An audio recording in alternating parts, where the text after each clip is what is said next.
Good morning. Today we are going to start laying out the plumbing for the pump house. Now this one is going to be different because we've decided at the last minute to go ahead and install some filters and a descaler, which is kind of like a salt-free version of a water softener, which we hope will remove the calcium deposits that end up clogging up everything. So we don't have all the actual like filters and stuff in yet, but I want to make sure we've got all the right fittings in place for everything because I don't want to get in the middle of installing all this and realize we're missing a fitting. So I'm just going to lay all these fittings out and see what we've got.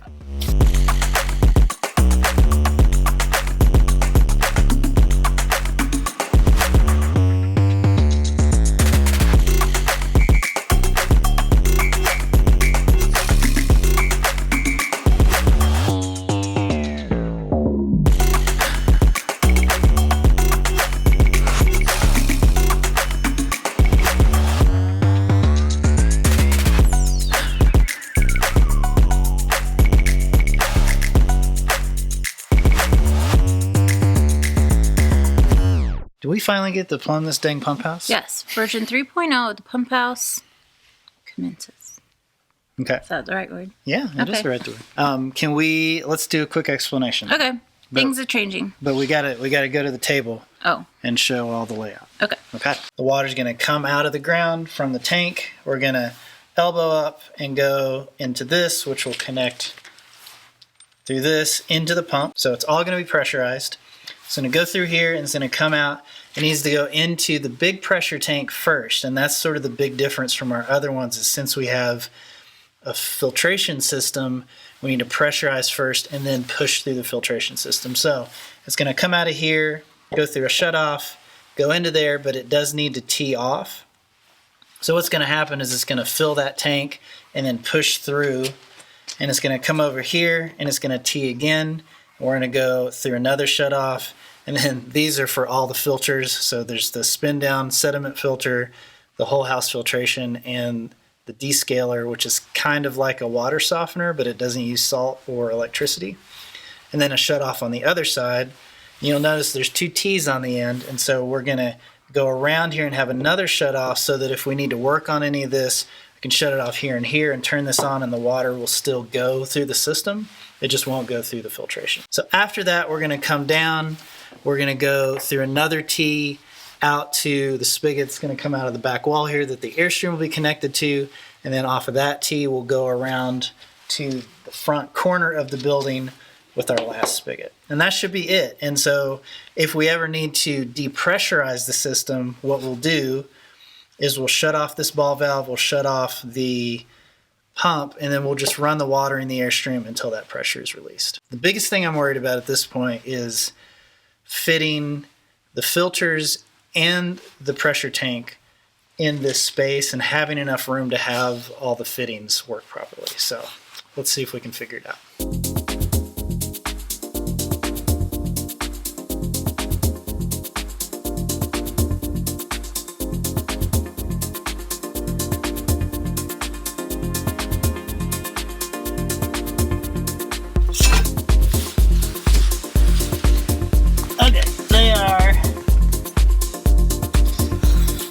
About 8 inches apart. You're gonna fall.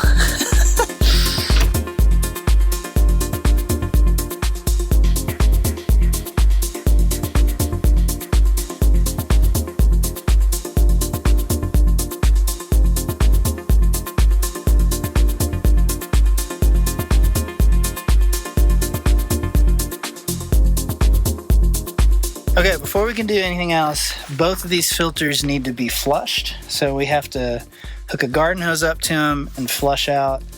I guess there's like some carbon or stuff from the filters. We have to basically run it until it's clean. It's gonna take a little bit. It said 15 minutes of full water and then 15 minutes of on and off for 30 seconds until the water comes out clean. So let's go waste a bunch of water. That's a lot of water. That's a lot of water, yeah. Let me take the light one. Where should we run all this water? I think the swale. Yeah. That way it doesn't feel as wasteful. Yeah. It's still wasteful, but...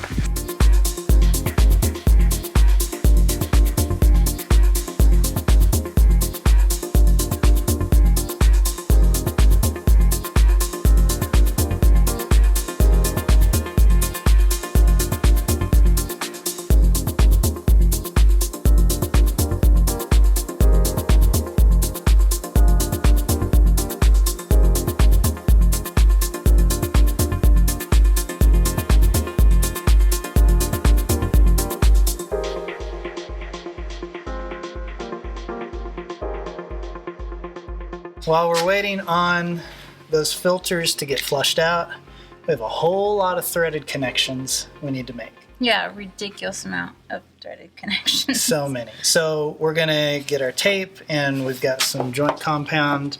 We're gonna go ahead and make up a lot of like these things here, so that things will go a little faster when we start connecting the tubing. We'll be using tape and the compound on all the connections except the ones that are going on the filter, because those instructions said specifically not to use it. Yeah, they said that the compound might have a chemical in it that would interact with the plastic fittings on the filter and might degrade it. So glad we read those instructions, huh? See, it does pay to read the manual. Not always.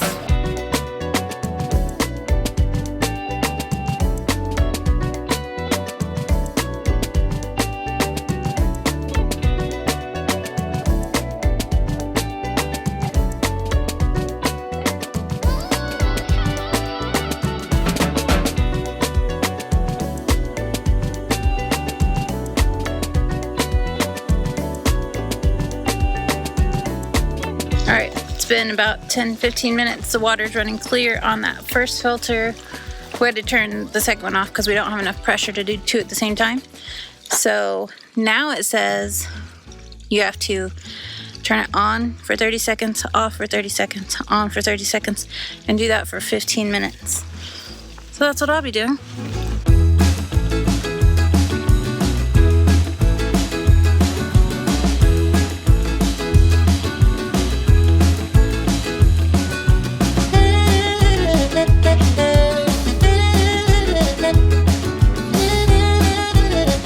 Just imagine that you watched that for 15 minutes, okay? Great. All right, that one's done. So time to start the descaler for 10 minutes.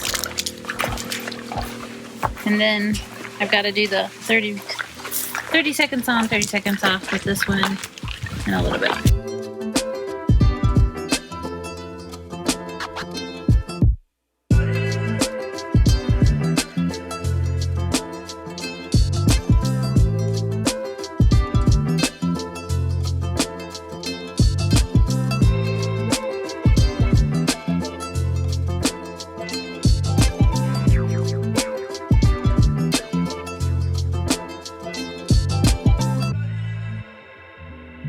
Both filters are primed. It is time to start actually installing all this stuff and listening to roosters.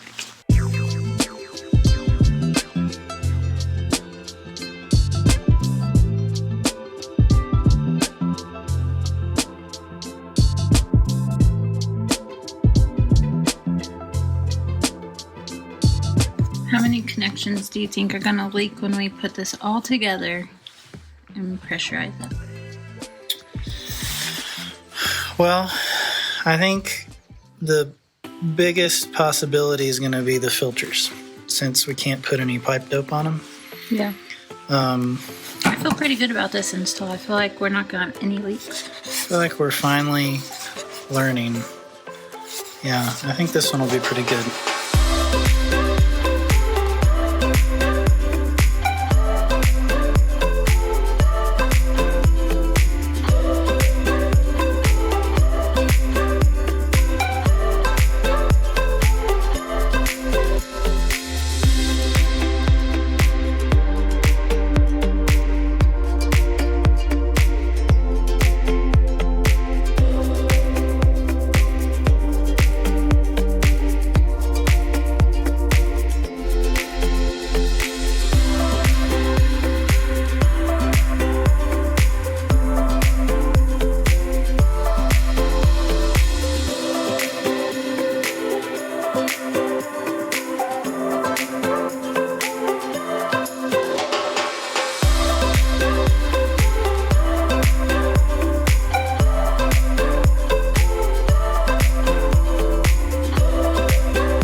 lot of things, babe.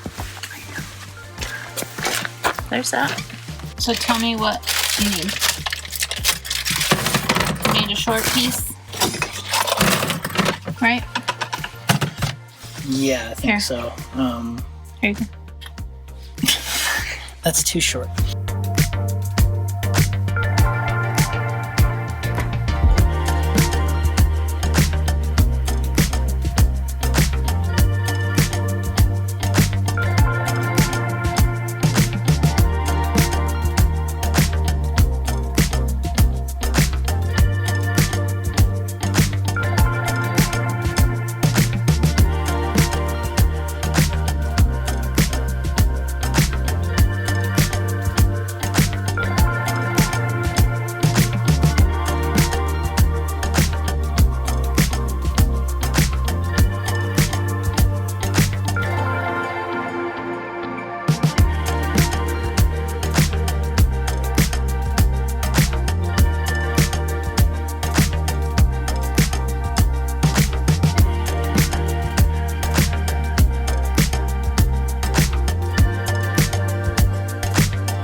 Okay, don't do like we did. Make sure your descaler and filter are in the right order. You want to filter first, then descale. Somehow we got them switched up, and I just noticed that before we made that connection. So we got to undo this real quick and switch them around.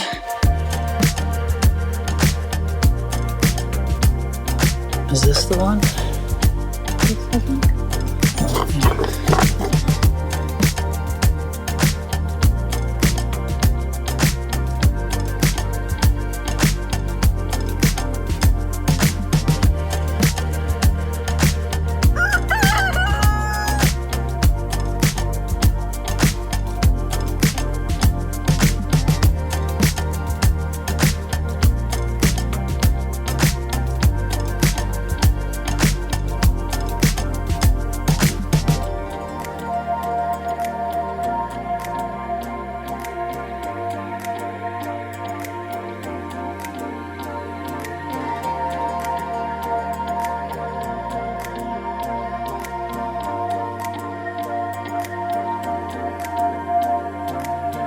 Okay, we're to the point where we need to put the actual hose bib through the wall. So we're going to drill straight through here next to this board so that we can like hose strap it there and give it a little extra support. It's a lot of insulation to go through. It's good though, right? Yeah, 4.5 inches of insulation. Yeah. All right, here we go.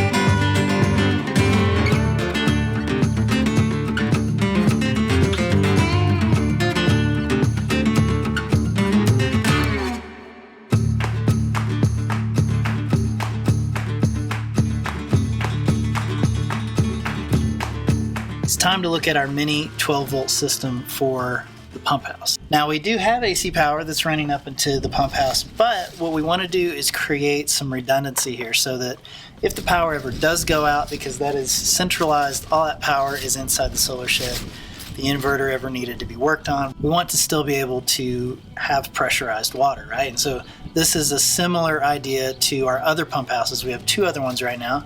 First one is connected to our original water tank. It's very simple. It's just a solar panel, a charge controller, a battery, and a water pump. Nothing else. When we did the Shelter Logic feed shed, we built a Mini VRM 12-volt system, which uses all Victron components and a Global Link 520 that's cell-based, so we can we can pass the information about this system to the cloud, so I can always check on it without actually having to go over there. And then we use that same idea to build another mini 12-volt system for the chicken garden pump house. This will be the third mini VRM system that we have, and it's going to be similar to the other ones but a little bit different. And so I'm going to show you the basics of it real quick. It's got a 12-volt lead acid battery. This is like a deep cycle marine battery. It's about 100 amp hours, way oversized, but I like to just have plenty of headroom in terms of solar and battery storage just to make sure we don't let that battery drop too low. Now, the big difference between this mini VRM system and our other ones is that because we have AC power right here, we are going to use that to keep the battery charged. So usually this is all I have in here, but I also have this guy. It's a little smart charger, so it plugs in to your AC power, goes to the battery, and it keeps it topped off. I got the smallest one that they make. It's only 5 amps because this system over here is going to be powering multiple things. So it's going to be powering everything in the Airstream, some other plugs, probably a water hose heater in the winter. And I just wanted to make sure that we didn't overload any of the circuits while we're charging this battery, because it really doesn't need to charge fast. It just needs to kind of trickle charge.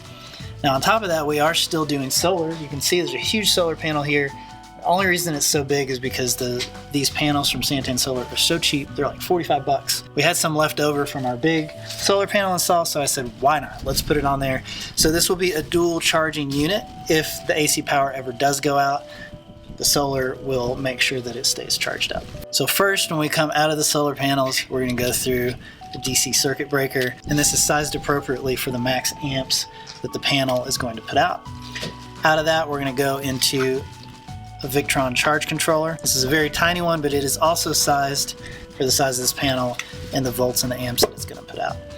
Out of that, we're going to go through a mini A&L fuse, and so I don't have the actual fuse, but it goes in right here. That way, if there's ever too much power coming out of this charge controller and into the battery, it will sort of blow this fuse and help protect the battery. Out of the positive of that, we're going to come through another circuit breaker. So these are for the loads, and that's going to run into the load center. So these will be connected, and then we'll put blade fuses in each of these and connect each of the hot lines of individual loads to each circuit. So we're going to have a water pump, and we'll probably have another heating pad. And I think that's it, but who knows, we might add something in the future. I like to have a little bit of expandability. Now, the other part of this system is the smart shunt. This is another Victron product that you connect to the negative side of your battery. You connect all your loads to the system minus side of this, and then it tracks sort of the usage and the amp pull in the battery, and it gives you a more accurate battery reading. And finally, there's that Global Link 520, and so all this does is it uses data cables to connect to the charge controller and to the smart shunt, so it can pass along solar input and battery state of charge to the VRM, so I can pull it up on my phone, make sure the battery's full, make sure that everything's working properly. The reason we're using this Global Link is that for VRM to work, you have to have a Victron device that connects to a Wi-Fi network, which connects to the internet. Now, you know, I'm going to be inside this thing. Connecting it to a consistent Wi-Fi network is going to be a little tricky, and so I've opted to use these on all my mini VRM systems. There's a SIM card in it, and it runs off of the LTE-M network. Basically, it just needs a little bit of cell signal. It's going to pass a very small amount of data, and when you buy this, you basically get a 5-year plan that's included with the unit. And then 5 years down the road, we pay a little bit, we extend it for another year, another 5 years or whatever. This simplifies this installation a lot, because otherwise you're looking at a Color Control GX or a Servo GX, which do a whole lot more stuff, way more than we need for this system, and also way more expensive. Anyway, I'm rambling. We have a lot of custom cables to make, custom connections, crimps. Also, we need to drill some holes through the side of this box in a few spots so that we can put some grommets in. We can pull, wires through and keep this all nice and clean and tidy. So I'm just going to get started on this and start getting it hooked up.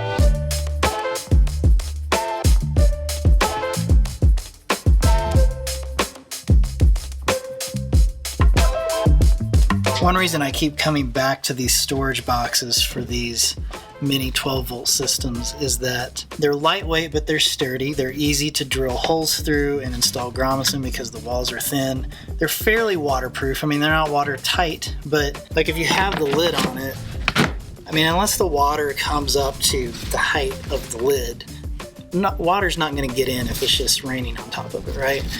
But the other nice thing is that it's not airtight either, and so lead acids do need to vent a little bit, so that makes sure that we aren't completely creating a vacuum in here, like there's still some airflow. These are just really good sizes. A battery fits good here, a 2x6 and some plywood kind of make a nice little shelf, and then you can hide your wires under everything, put your grommets in, and it's just a nice self-contained system that you can pick up and take wherever you want.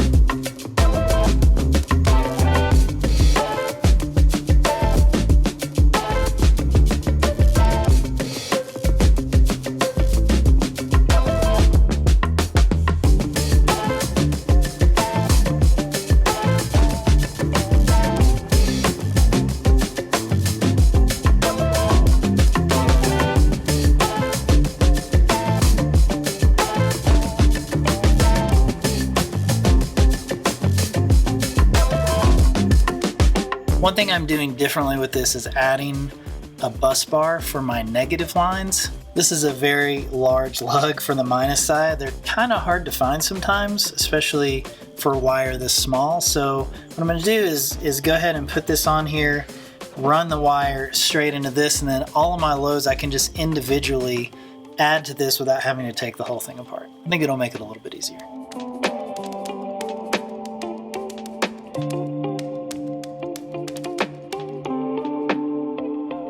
All right, so we've got everything connected inside here. Global Link has power. It's been connected to our VRM network, so I can see the voltage of the battery. I can see there's no solar coming in yet because we don't have the solar wires hooked up. We've got our holes already set with the grommets. So basically, when we are ready to start installing the pump house, what we'll need to do, we need to put this inside there, run the solar wires in. We'll need to run our loads into our fuse block center here. And then we'll run wires in here that will be connected to our AC power charger. So this is kind of ready to be set aside for right now. And then hopefully, once we get the rest of our stuff in, we can put everything in there and get this project finished up.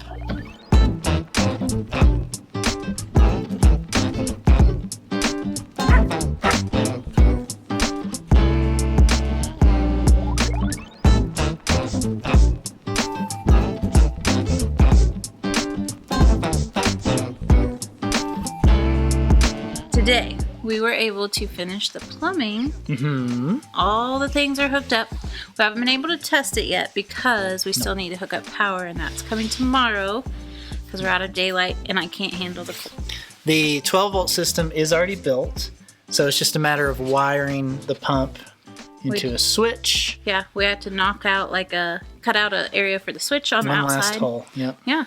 And once we have power to the pump, then we can start leak testing, and then we are supposed to flush it again after for those filters. I agree.